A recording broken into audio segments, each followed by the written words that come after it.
Alors, Azelma, tu es en direct sur le Media Live. Salut tout le monde. Alors, ta présence aujourd'hui pour cette mobilisation, je sais que tu viens de très loin. Oui. Tu peux te présenter pour ceux qui te connaissent et pour ceux qui ne te connaissent pas. Ouais, alors je suis Azelma Sigo, je suis écrivain, gilet jaune, écolo, etc., etc. En fait, je suis pour toutes les libertés, pour le respect du vivant en général. Donc le 1er mai, pour moi, c'était hyper important d'être là. Oui. Donc je suis venue d'Auvergne. Je viens souvent d'Auvergne d'ailleurs et je pense que c'est très important de venir à la capitale parce que c'est là où il y a le plus de monde.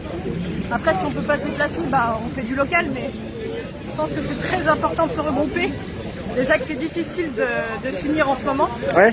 Et aujourd'hui, en plus, c'est une date très particulière parce qu'il y a un vrai mouvement de convergence. Et ça, c'est hyper rare. Et aujourd'hui, il y a un seul cortège de gilets jaunes dans Paris. Oui. Et ça, on peut quand même le noter.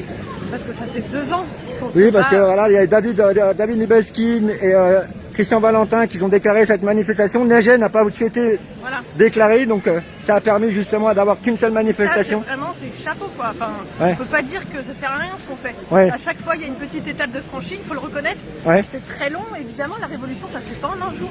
Ça se fait pas en une date non plus. Mais c'est pas pour autant qu'il faut baisser les bras. Il faut être là le plus souvent possible. Vous pensez qu'il y a un retour des gilets jaunes là?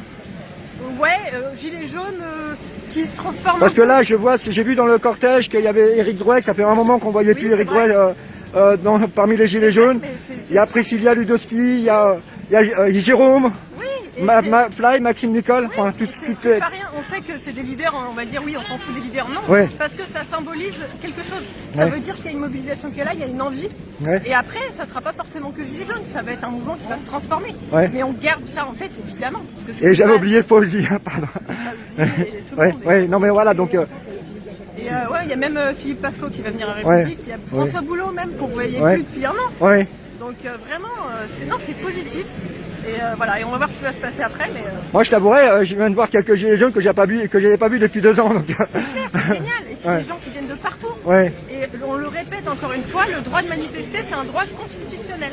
Donc on s'en fout des 10 km, on s'en fout. Donc il faut passer au-dessus, il y a des attestations pour ça. Évidemment, il n'y a pas la case manifestation. Vous imaginez bien qu'ils ne vont pas mettre une case manifestation. Mais voilà, il faut connaître ses droits et il faut bien se défendre. ouais, c'est Jack que vous connaissez certainement. Mais alors, vous pensez vraiment que les gilets jaunes vont réussir à se entendre là cette fois-ci enfin, les citoyens. Le problème, c'est les médias, quoi. C'est que des médias indépendants qui nous suivent, quelques grands médias, mais on ne sait pas trop comment ils vont tourner les choses. Donc, ce qui est important, c'est nous, c'est ce qu'on va filmer, ce qu'on va relayer, et c'est pour ça que ton métier, ton boulot est indispensable. Ouais. Donc, c'est ça. On est dans une époque où c'est l'image qui prime, donc il faut s'en servir.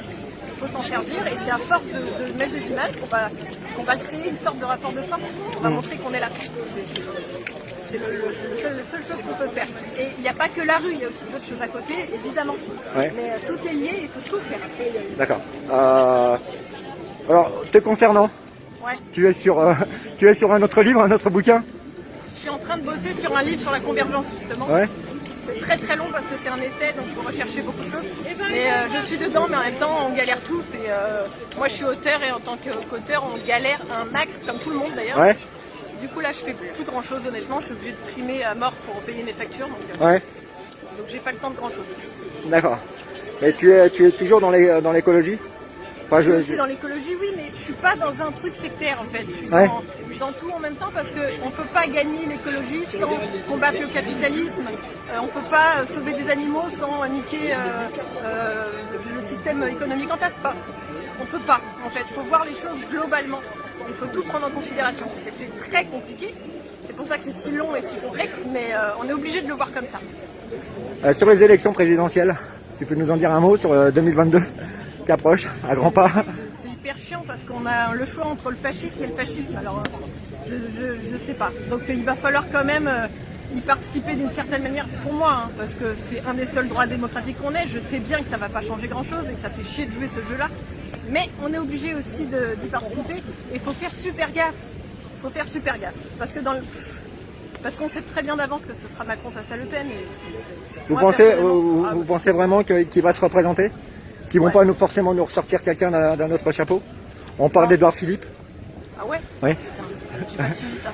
Oui. Bah, n'oubliez pas Édouard Philippe Castaner quand même, Ouais, c'est ouais. pas un mec sympa le mec. Les borgneurs, Ouais, on c'est pourrait un dire. borgneur, Ouais. faut pas oublier ça. Ouais. C'est pas parce qu'il a un peu de blanc sur sa moustache qu'il est gentil. Ouais. Non, mais...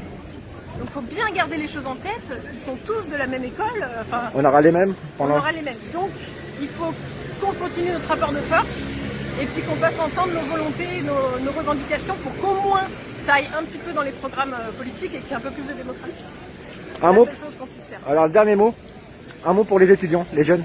Les jeunes, il faut sortir parce que c'est vous qui avez l'avenir entre vos mains. Il y a beaucoup de vieux, on critique souvent les boomers, etc. Il faut arrêter de mettre les gens dans des cases. Les gens sortent, donc les jeunes, il faut vraiment sortir. Et je sais que vous sortez plus pour l'écologie, et je comprends. Mais encore une fois, tout est lié. Il faut aussi combattre le système ultralibéral. C'est ça qui détruit la planète avant tout. Donc il faut être là aussi avec les gilets jaunes.